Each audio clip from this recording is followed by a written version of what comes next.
প্রয়োজনীয় সূত্রসমূহ, the necessary rules.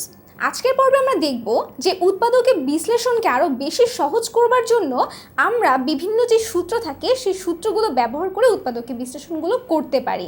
যেমন তোমরা গত ভিডিওগুলোতে দেখে থাকবে যে কিভাবে আমি BC into B minus C plus C A into C minus A plus A B into A minus বিকে উৎপাদকে বিশ্লেষণ করে এই টার্মটি পেয়েছিলাম। অর্থাৎ আমরা যখন নেক্সট কোনো গাণিতিক সমস্যাবলী আসবে সেই সব ক্ষেত্রে উৎপাদকে বিশ্লেষণ করব, তখন এরকম ফর্মে কিছু থাকলে আমি ডিরেক্টলি এই সূত্রটি ব্যবহার করতে পারবো।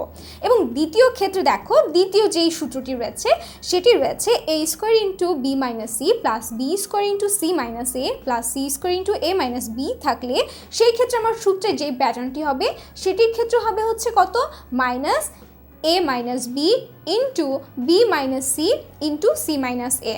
অনুরূপভাবে থার্ড যে কেসটি রয়েছে সেটার ক্ষেত্রেও কিউব যুক্ত এরকম যদি কোনো টার্ম থাকে সেই সব ক্ষেত্রে তোমার সূত্রের প্যাটার্নটি হবে minus A minus B into B minus C into C minus A, এবং এক্সট্রা যে টার্মটি অ্যাড হবে সেটি হচ্ছে A plus B plus C, এটা গুণ হয়ে যাবে।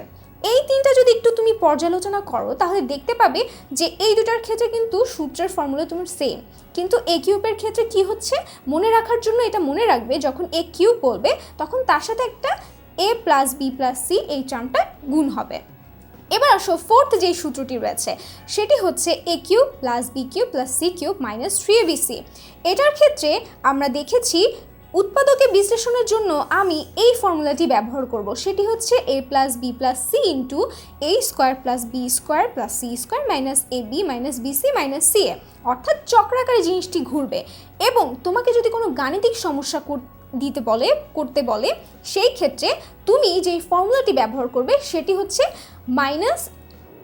হচ্ছে half A plus B plus C into A minus B whole square B minus C whole square এবং সর্বশেষে সি মাইনাস এ হোল স্কোয়ারের সমষ্টি। এইভাবে করেই তুমি বিভিন্ন রকমের উৎপাদকের বিশ্লেষণ এই যে প্রয়োজনীয় সূত্রগুলো রয়েছে এগুলোকে ব্যবহার করে করতে পারো। নর্মালি এই সূত্রগুলো ব্যবহার করে তোমাকে চক্রাক্রমিক যে উৎপাদকের বিশ্লেষণগুলো রয়েছে সেগুলোকে সমাধান করতে বলতে পারে।